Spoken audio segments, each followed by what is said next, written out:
Wait now, for side. Let's talk about this. Know the clauses. Let's debate it and let's agree. Particular issue of debating the provisions of the electoral bill, which of course have. So we're going to have e-transmission and we would have the manual backup the form EC8A. That's a fact. But let's talk about first of all.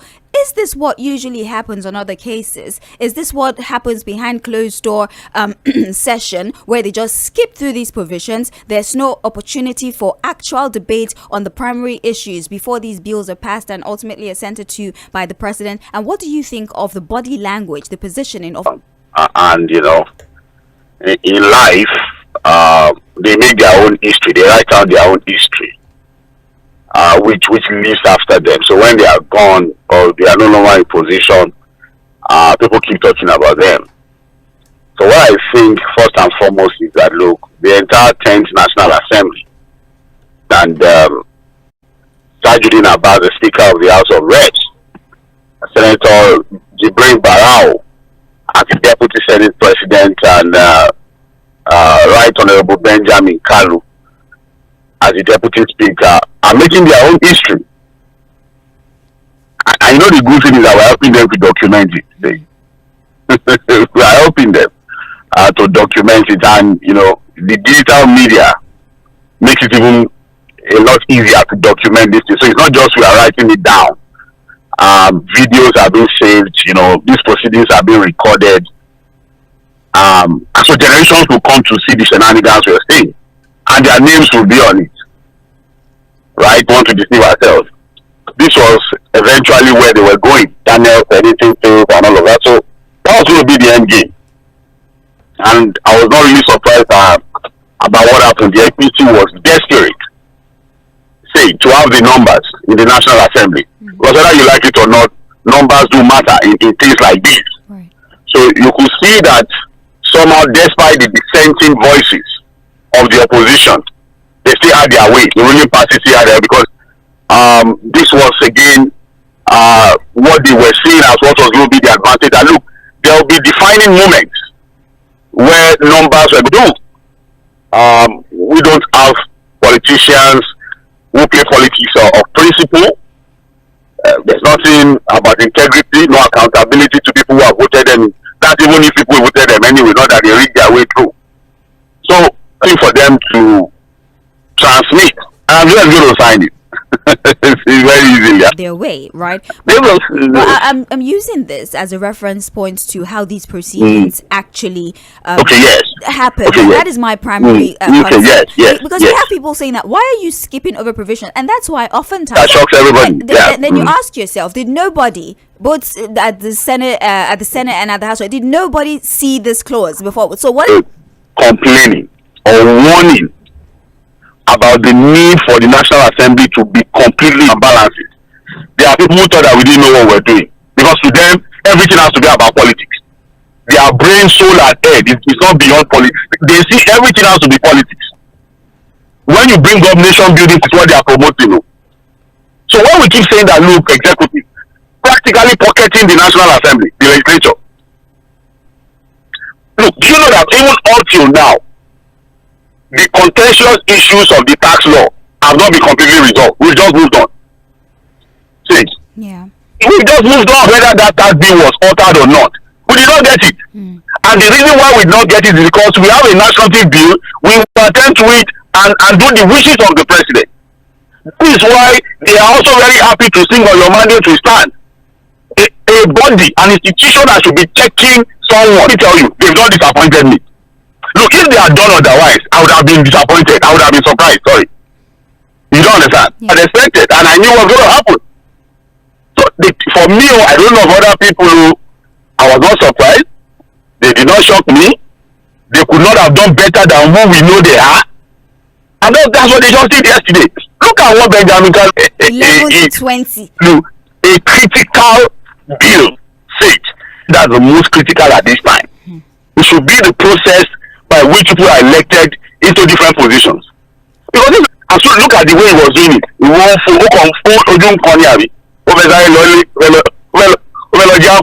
Isn't that sweet? Oh my goodness. These are people, they know what they are doing. Number one, they have no respect for Nigerians. They know that we have our say, they will have their way. Look, that is your say, yes. And even in having your say, if you overdo it, will tear gas you. Even in having your say, if you're still doing what you want to do. Because at the end of the day, the wishes of the people, the voices of the larger majority of the people do not matter to them. Look at the Senate. Akpabio would always trivialize serious issues. Is there laughing, jeering, just joking very useless words in the past? But this is like any other that we've ever seen as a Senate president. He thinks serious about what is being discussed. You saw that yesterday some of the senators had to even call him to that to say, look, you are becoming too ridiculous. This is not a comedy show. Right? So for me, Nigeria should brace up. Indeed. The battle is not won yet. The struggle continues. That's it for me. That's the message to Nigerians. And push them back to the barracks. We also have to push these people out of power. People who have military khaki putting out. But what it means is that, look, the struggle is not over. The battle is not over. The right things must be done. The voice of the people must count. Democracy must not fail in Nigeria because of the wishes of a few. And let them know that there will be a day of reckoning. There will always be a day of reckoning. It might not be today. It might not be tomorrow. But one day, there will be a day of reckoning. Well, the Assembly complex with tear gas. Now, the rep said they're going to investigate and find out why, because, well, they were not exactly causing any disruption whatsoever. So, if it is true they were tear gas, it's inappropriate because they hadn't done anything that warranted being tear gas. And this is a message. This is a message to our security operatives, especially the police. The sad part of it all, say, do you know that this misgovernance we are faced with, we've been dealing with for years? A lot of them suffer it. They retire, they cannot put a roof over their head. They can't pay the school fees of their children. They retire lamenting. They die frustrated because the state cannot take care of them. See? So when we say these things, they should also know that it's not just about our own interest. It's also about their own interest and their own future and the future of their children. We see them. They work for years able to do so. And the reason is because we have politicians like this who mortgage their future. So if they think they are gassing people, yes, they will say they are working on others. But they must also know that Nigerians that are calling for the right thing are also fighting for their future. Trends in the papers on mainland 98.3 FM, the sound of Lagos. My name is Sage Babalola. You're hearing the voice of Fuad who's analyzing these reports as we're reeling them out. We're focusing on the Punch newspaper for right now, but please, you can join us on our social media platform on Facebook and on YouTube particularly, so you can join, stream, and go along with us. It allows for you to join regardless of what part of the world you're in, as long as you have access to the internet. And of course, the meeting erupts in chaos. A pre-Congress stakeholders meeting of the All Progressive Congress in Ondo State turned violent on Tuesday as suspected thugs invaded party secretariat in Akure, leaving many injured, and the state chairman held across 203 wards in the state. Eyewitnesses, Yetunde Adeyanju for one, said the attackers, armed with dangerous weapons, shouted that they were from Ayedatiwa and claimed, and I read verbatim, "We don't want Congress in Ondo State. The governor is in charge. The governor is the leader of the state, and the governor is in charge. Nobody can query the authority of the governor, and anybody who wants to query them." Yeah, actually, I think that's enough. It's even scary to read. Why stakeholders are not able to conduct themselves properly? Must being in different political party ultimately signal a relationship that must be adversarial to the point where they are allegedly, because this is an eyewitness account. Well, we saw videos, and I think there's enough confirmation to the fact that the part where the eyewitness said they were from the governor. Yeah, I'm just saying that this is the allegation. But the beating happened. The beating, the harassment, and so now this is it. See, this is amongst the. You don't understand what I'm saying. I'm trying not to laugh about it, so you don't consider me an Akpabio. But what's going on here? You understand? So this is among themselves. So if among themselves, say they can beat themselves up, beat a whole party chairman up to a pulp, the man was going to die, if not for God. If it's done without thug intimidation and harassment, they can do this to themselves. beat up a party chairman, bring up thugs with cutlasses and machete people in anything. You understand? So if they can do this among themselves, are you surprised as to why, for example, during general elections, you see thugs harassing voters, telling them to go and vote in their state, mounted polling units, and we're turning people back from voting? We covered the election, so it's not as if anybody is telling us anything. Yes, now I remember the man that was stabbed in the face. It was on our page. Tʀᴇ somewhere in Lekki, right? Yeah. You remember the other woman too, I think, that was stabbed? After the law, you can't wield weapons polling units. That's the law, right? So why do we have them there? Should we even have them there if there's nothing in the of security operatives? You know that critical aspects of the electoral bill have actually not been touched. The most critical areas. The only one, I don't know what to say, you have pity for people that were macheted or beaten within themselves. There's no internal democracy. No, people just like to speak English. You always like to be critical. You used to go and join politics. Fuad, you're not even a politician. Somebody sends messages threatening to kill you. That they will kill me. So they now say, oh, people just like to speak English. You don't like to be critical. You too go and join politics. I should go and join the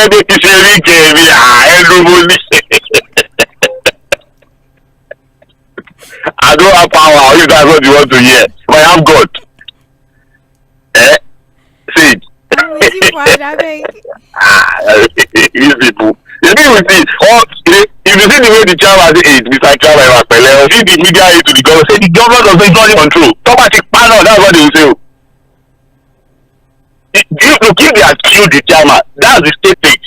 Nobody sent them. The government is not aware. So the thugs took cutlass and went there to harass people. As what? Because of this Fourth Republic democratic experiment, this is still what we have. You saw the show of shame at the National Assembly. We've seen attacks like this one. I think Badigwa was revival. That is also ordinary Nigerians. Because the Professor Joash Amufito can speak all the English in the world. Of Nigerians, on election day, when they decide to go and exercise their unit and were calling people back because they suspected that they were going to be voting for their candidates. Not anybody. Aside from party affiliations, right? Do you have the right to? A man was assaulted. A lot of people were assaulted. Actually, he was bad. I think I think he suffered the most consequence. Mr. Ayedatiwa, the man by that destiny. God bless his soul. You know, there was this issue of whether he was dead, he was incapacitated, he needed to hand over. See the way people stood for this governor. Legally. Well, let's move on to other stories. Let's talk about Nasir El-Rufai. We have 432 billion naira probe. EFCC extends night in custody of the Economic and Financial Crimes Commission as his lawyer, AU Mustafa San, pushes for his release on bail. There are, however, indications that the commission may seek a remand order to extend his stay in custody to enable him respond to questions posed by investigators handling the matter.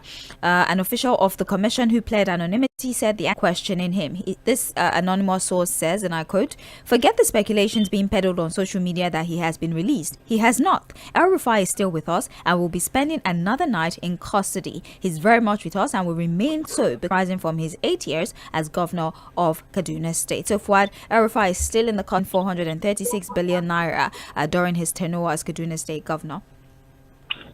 It remains in their detention with the exact Nigerians that they're actually working. You understand? Yeah. The longer you stay with them, so you can even say that they will say, no, don't follow so that we have not released him, and so what? So after all this initial gaga, keeping them for days, going to court to seek for extension of the detention of these persons, and eventually when they present them in court, everything just ends there. See? So their affairs, I would always say that, look, you said you've been investigating this man for 1 year. Is that not what they said? Yeah. Okay, so I've seen situations where security operatives, when investigating suspects or people, they don't even invite them to their offices. They go to their houses. They go to their offices. Do you know that they don't, so far they know where Rufai is, and they can have continued correspondence, even inviting him to their office to the point of detaining him. Right. You don't have to. In fact, in questioning people, you still don't even have to bring them to them. What is expected is that within 24-48 hours, you present them in court with all your evidence. But this idea of, we have invited him for questioning, even though we said we have been investigating for 1 year. Now 2 days, you've been asking him questions. It is El-Rufai today. It could be any other person tomorrow. Now, they will be going to now, he has a case with the DSS in court. Today, Wednesday, he's supposed to be with the ICPC. Okay, about elections, they're not a process-driven people. I'm sorry. And look, we talk about exposure, we talk about knowledge, we talk about the real thing that we want to do. There are other ulterior motives that guide a joke. So, again, the report is that they will probably be speaking, eventually will be granted bail. Eventually, he will have his day in court. They are working. The EFCC is between themselves. Like I told Lady Mo yesterday, I'm avoiding thinking that the EFCC have become very useless. And of politicians. And for those who are celebrating today, tables do turn. We've seen it. The malamise of the due process. And we are telling our institutions to look at global best. 30 Plateau indigents killed in Kwara attack, local government deputy chair. Now, this is not necessarily a recent attack. It's the one that happened, farming and commercial activities, and about 30 of them actually died in that attack. Now, few have returned back home. About 707 have been displaced, and the governor IDP camps, and money has also been disbursed to some of the victims. There are a few that they had to stay back in Kwara State because their condition was too critical for them to come back to Plateau State. But the numbers, I feel like sometimes because we're saying numbers, we forget that these numbers represent actual human beings. Imagine about 700 people displaced. They don't have a home anymore. They don't have their businesses anymore. They're probably mourning in one place, can actually spill to another place. Well, these are states that are connected. People move around a lot. Settlements, are everywhere. And it's just unfortunate that, look, it's almost like the worst we've ever had when it comes to any part. This is affecting people in some of these communities. Apart from people losing their lives, they are losing their livelihood safer. And so, I don't know, really, because when it comes to the issue of insecurity, you don't even know who to blame again. You don't even know where it's about blaming somebody or looking for solutions. All the things that we are hoping for is that whatever collaboration we have with the US now in terms of training is circumspect. We are still trying to be a bit careful to take everything. What a lot of Nigerians are hoping on is to. I must tell you that, look, in fact, a lot of these women have also become very vulnerable. They can't go to school. Communities are raised down. There's no home. Some of them they're almost left, to their own. On the Punch newspaper, I would like for us to take this finally. Cash crunch. Ministers laments 10 trillion naira capital funding stall. Received less than 1 trillion for capital projects in the first 7 months of 2025. For some reason, the website is acting out, but implementation figures. Analysts and public finance experts have repeatedly criticized the budget office for delays in publishing up under the administration of President Bola Tinubu. But the concern here, Fuad, aside from the fact that they're calling out capital projects, I think the Ministry of Health is the most recent example where you budget monies in trillions, and then at the end of the day, the amounts that are remitted to these MDAs are perhaps in billions or way lesser initiative. What exactly is the problem here, Fuad side?